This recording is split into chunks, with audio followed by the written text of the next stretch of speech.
Bismillahirrahmanirrahim. Assalamualaikum warahmatullahi wabarakatuh. Kami dari kelompok 4 ingin menjelaskan tentang Standar akuntansi untuk corporate social responsibility.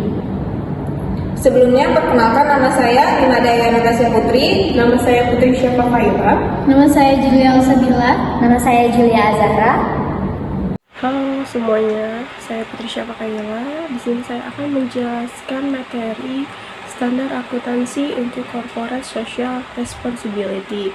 Yang pertama yaitu tujuan pembelajaran kali ini, aktivitas corporate social responsibility. Yang kedua, manfaat aktivitas corporate social responsibility. Yang ketiga yaitu pengukuran biaya corporate social responsibility. Yang terakhir yaitu akuntansi untuk CSR. Berikutnya yaitu keterangan atau yang pertama, introduction. Akuntansi berfungsi untuk memberikan informasi untuk pengambilan keputusan dan pertanggungjawab. Akuntansi sosial secara umum bertujuan untuk mengukur dan mengungkapkan untung rugi dan biaya sosial yang ditimbulkan oleh kegiatan perusahaan tersebut di masyarakat. Prinsip dasar ditimbulkan oleh kegiatan perusahaan.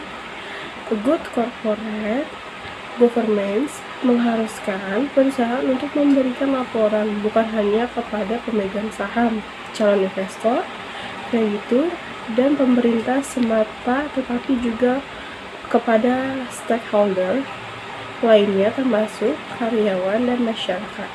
Tanggung jawab perusahaan suatu hal yang penting untuk dibahas sebelum pembahasan mengenai laporan pertanggungjawaban. Akan tetapi, sebelum membahas tanggung jawab perusahaan, perlu kiranya membahas perusahaan bisnis, tanggung jawab sosial dan lingkungan korporasi atau CSR secara umum dapat didefinisikan sebagai komitmen berkelanjutan dari suatu perusahaan untuk bertanggung jawab secara ekonomi, legal, etis, dan sukarela. Terima kasih. Selanjutnya akan dibacakan oleh rekan saya. Perkenalkan, nama saya Julia Alsabila. Saya akan menjelaskan tentang aktivitas corporate social responsibility. Aktivitas yang berkaitan dengan tanggung jawab sosial dibagi menjadi 6 kelompok kegiatan. Yang pertama ada promotion. Promotion adalah aktivitas sosial yang dilakukan melalui persuasive communication dalam rangka meningkatkan perhatian dan kepedulian terhadap hal-hal yang berkaitan dengan isu sosial yang sedang berkembang. Lalu yang kedua ada marketing. Marketing dilakukan melalui komitmen perusahaan untuk menyumbangkan sebesar persentase tertentu hasil penjualannya untuk kegiatan sosial. Lalu yang ketiga ada corporate social marketing, yang dilakukan dengan cara mendukung atau pengembangan dan penerapan suatu behavior change dalam rangka meningkatkan kesejahteraan dan kesehatan masyarakat. Lalu yang keempat ada corporate philanthropy, yaitu merujuk pada kegiatan yang diberikan langsung.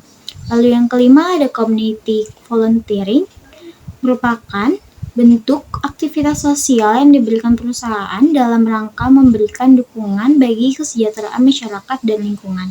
Lalu yang terakhir ada social responsibility business practice, yaitu kegiatan penyesuaian dan pelaksanaan praktik-praktik operasional usaha dan investasi yang mendukung peningkatan kesejahteraan hidup masyarakat dan melindungi atau menjaga lingkungan.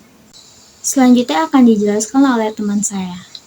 Perkenalkan, nama saya Imada Natasha Putri. Di sini saya akan melanjutkan materi dari Julia Elsa, yaitu manfaat aktivitas corporate social responsibility dan pengukuran biaya corporate social responsibility. Yang pertama, saya akan menjelaskan tentang manfaat aktivitas corporate social responsibility. Kotler dan Lee 2005 menyatakan bahwa partisipasi suatu perusahaan dalam berbagai bentuk tanggung jawab sosial dapat memberikan banyak manfaat bagi si perusahaan tersebut. Antara lain yaitu pertama, meningkatkan penjualan dan market share, lalu yang kedua adanya memperkuat posisi merek, lalu yang ketiga adanya meningkatkan image dan pengaruh perusahaan, lalu yang keempat adanya meningkatkan kemampuan untuk menarik hati, memotivasi, dan mempertahankan karyawan. Lalu yang kelima adanya menurunkan biaya operasional, lalu yang terakhir adanya meningkatkan hasrat bagi investor untuk berinvestasi. Satyo Juli 2005 menyatakan penyajian laporan berkaitan aktivitas sosial dan lingkungan memberikan banyak manfaat bagi suatu perusahaan, antara lain yaitu meningkatkan citra perusahaan, disukai konsumen, dan diminati oleh investor. Lalu saya akan menjelaskan tentang pengukuran biaya corporate social responsibility. Ada beberapa teknik pengukuran manfaat dan biaya sosial yang diusulkan oleh Kotler, P. dan Nansel L. 2005, yaitu adanya satu, penilaian penggantian, lalu yang kedua adanya teknik survei, lalu yang ketiga adanya biaya perbaikan dan pencegahan, lalu yang keempat adanya penilaian oleh tim independen, lalu yang kelima adanya pemutusan pengadilan, lalu yang keenam adanya analisa, lalu yang ketujuh adanya pengukuran biaya pengeluaran. Perbaikan atau pencegahan merupakan suatu cara untuk mengukur biaya sosial dengan memperkirakan pengeluaran uang yang sesungguhnya untuk mencegah atau menghindari biaya atau kerusakan lingkungan lainnya. Sekian penjelasan dari saya, terima kasih. Oke, selanjutnya kita akan membahas tentang akuntansi untuk CSR. Makin meningkatnya kepedulian perusahaan pada CSR dan adanya regulasi yang mewajibkan perusahaan melaksanakan tanggung jawab sosial dan lingkungan. Di sini kita lihat menurut Lako tahun 2008, perlakuan akuntansi untuk biaya CSR adalah untuk mengorbankan sumber-sumber ekonomi untuk biaya CSR yang memiliki manfaat ekonomi pada periode-periode selanjutnya. Perlakuan akuntansinya adalah sebagai pengeluaran investasi dan amortisasi ke periode-periode selanjutnya. Karena memiliki 3 dimensi tujuan terintegrasi, maka akuntansi CSR disebut juga triple bottom line accounting. Di sini dijelaskan ada 2 dimensi utama dalam akuntansi CSR. Yang pertama yaitu melaporkan, mengungkapkan costs dan benefit dari aktivitas ekonomi perusahaan yang secara langsung berdampak pada profitabilitas bottom line atau yang biasa disebut juga dengan laba. Yang kedua dijelaskan yaitu melaporkan cost dan benefit dari aktivitas ekonomi perusahaan yang berdampak langsung pada individu, masyarakat, dan lingkungan. Oke, selanjutnya aku akan membahas tentang kesimpulannya. Di sini dapat kita lihat yaitu berkembangnya dunia usaha semakin menuntut perusahaan untuk melaksanakan tanggung jawab sosialnya.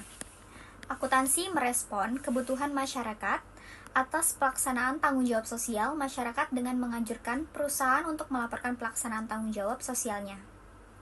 Laporan atas tanggung jawab sosial perusahaan, pelaksanaan tanggung jawabnya itu kepada stakeholder ini disebut juga sebagai laporan akuntansi pertanggungjawaban sosial, atau yang bisa disebut juga dengan social responsibility accounting. Akuntansi pertanggungjawaban sosial dapat digunakan perusahaan untuk membantu perusahaan dalam membuktikan klaim atas tanggung jawab sosial mereka. Untuk itu, standar akuntansi yang mengatur pola pertanggungjawaban perusahaan ini dianggap urgent, pengingat bahwa perusahaan dianggap sebagai salah pihak yang bertanggung jawab pada kerusakan lingkungan, berubahnya ekosistem, dan degradasi moral yang terjadi. Sekian penjelasan dari materi kami. Wassalamualaikum warahmatullahi wabarakatuh.